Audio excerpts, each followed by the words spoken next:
On our way out of Aden, Yemen's second-largest city is too dangerous to overnight in.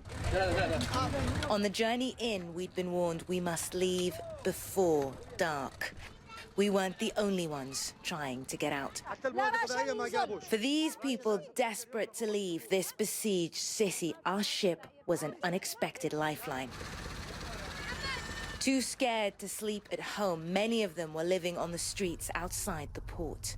It's just bombs all the time, gunshots, people are running down the streets. Mona Mansour is from Buffalo in upstate New York. She was visiting her sick father when the war erupted around her. I called the Riyadh embassy. I asked them to help us. That there was about 75 families that were waiting at the MENA. My family's been at the port. At the port.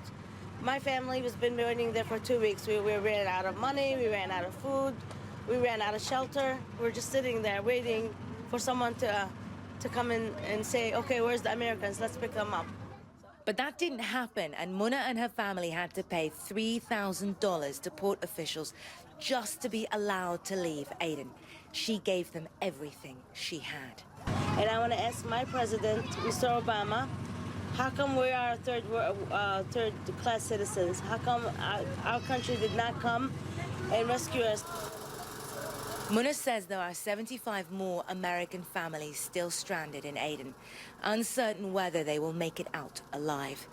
The U.S. government isn't evacuating its citizens at this time.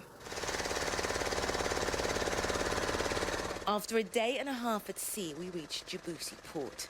For those on board, it's been a grueling journey, but finally, they are safe. For Muna and the other Americans, it's time to show their dark blue passports. When you get off this bus, you're going to look for us, look for the American flag. We've seen other governments go in and get their nationals. Why has the U.S. not been able to do this? As you stated, it's a very difficult situation. You've just returned from Yemen. It's very fluid. We have one of the branches of al-Qaeda that's especially active. There's the Houthis, neither of these two groups friendly to U.S. citizens. We've had to weigh very, very carefully what is the safest way, the best way for us to help them. For many U.S. citizens, that's going to mean sheltering in place. For other U.S. citizens, we're very actively working at getting information to them on different avenues for travel out of Yemen.